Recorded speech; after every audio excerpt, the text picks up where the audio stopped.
My name is Dr. Marissa McNamara, and I'm a lab manager at Queensland Museum. My specialist area is marine parasites. A parasite is an organism that does two things. It lives with another organism, its host, and it lives at the expense of its host. For example, if there's a worm living in the intestine of an animal, it's feeding on the host tissue or the host's food. Every species of organism has at least one parasite species, and it's been estimated that up to 50% of life on Earth is parasitic.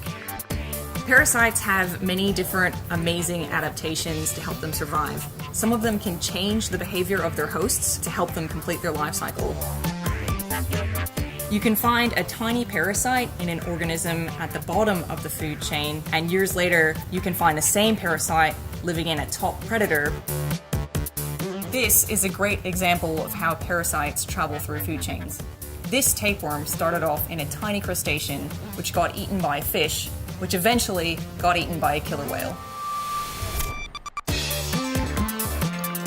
We classify parasites the same way we classify any other organism, which is using their characteristics and what other organisms they're related to. Classification is important because it helps us sort all the organisms on Earth into understandable groups and helps us understand the relationships between those groups. A dichotomous key is a series of steps, and it provides two choices at each step. For example, the first step might state the organism has 4 legs or the organism has 2 legs. So I could choose whichever one was accurate for the organism I'm looking at and then go down to the next step. As part of my PhD research, I created a dichotomous key to help explain the differences between the species I was studying.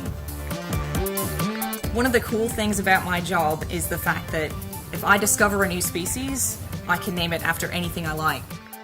Normally, species might be named after a distinguishing characteristic or the place they were found, but species can be named after anything, even celebrities.